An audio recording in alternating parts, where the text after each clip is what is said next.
دہلی میں ایک پنڈت سے آپ کی دوستی ہو گئی، آپ کے پاس آتا تھا، ملاقات کرتا تھا، آتا ملاقات کرتا، آتا ملاقات کرتا۔ ایک دن کہنے لگا کہ حضور میری لاج رکھ لینا۔ اللہ والا جب کوئی وعدہ کرتا ہے نا تو وعدہ بھی پورا کرتا ہے، اللہ والے کا وعدہ پورا ہوتا ہے۔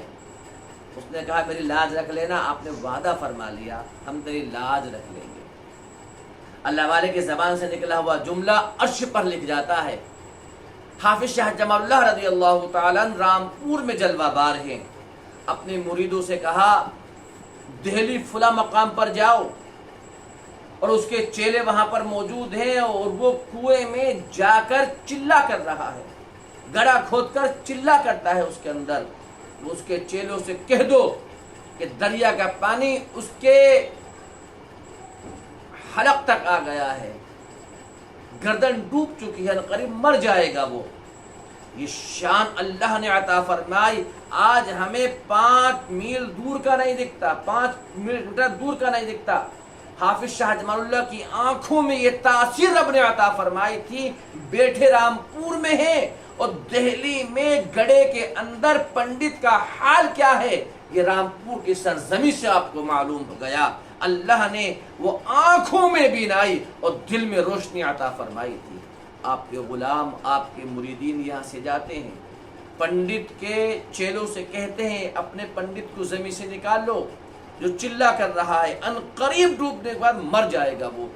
گڑھا کھولا گیا، دیکھا کہ اس کے سر تک پانی آ چکا تھا، مرنے ہی والا تھا پنڈت کو۔ نکالا، چیلوں سے کہنے لگا تمہیں کیسے معلوم ہوا کہ میں ہلاک ہونے والا ہوں؟ کہا حضور ہمیں کیا پتا، ہاں رامپور میں جو قطب ارشاد ہیں ان کے چاہنے والے کھڑے ہیں، انہوں نے آ کر بتایا ہے۔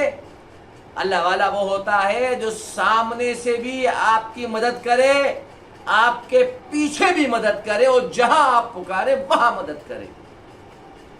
لہذا وہ شخص اپنے چیلوں کے ساتھ میں در جمال اللہ پر حاضر ہوا، قدموں پہ گر گیا کہ سرکار میں نے دنیا میں مدد اور لاج کی بات نہیں کہی تھی، میں نے یہ نہیں، میری مراد تھی کہ آپ یہاں مجھے بچا لینا، یہاں لاج رکھ لینا۔ میری مراد تو میدان حشر میں تھی، میری مراد تو حشر کے میدان میں تھی کہ وہاں مجھے بچا لینا۔ آپ نے ارشاد فرمایا بھائی تیری مراد وہاں کی تھی، ہماری مراد یہاں لاج رکھنے کی تھی، ہم نے وعدہ یہاں کیا تھا، وہاں لاج کے لیے ایمان شرط ہے، وہاں لاج کے لیے اسلام شرط ہے۔ اگر وہاں کی لاج چاہتا ہے تو تجھے دائرہ اسلام میں آنا پڑے گا۔ عرض کرنے لگا سرکار دیر کس بات کی ہے، جب یہاں لاج رکھی ہے وہاں کا بھی وعدہ ہے تو مذہب اسلام اور ایمان بھی عطا فرما دے۔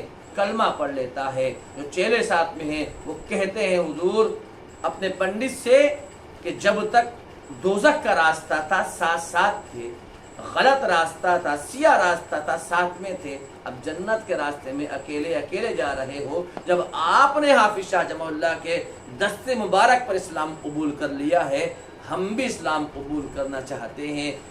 جتنے اس کے چیلے تھے، جتنے غلام تھے، سب کے سب حافظ شاہ جمال اللہ کے ہاتھ پر بیعت ہو جاتے ہیں، مرید ہو جاتے ہیں۔ آپ نے مرید فرمایا پنڈت کو، خلافت سرفراز فرمایا، اور میدان محشر میں لاج رکھنے کا وعدہ فرمایا۔ اللہ نے یہ شان حافظ شاہ جمال اللہ رضی اللہ تعالیٰ عنہ کو عطا فرمائی۔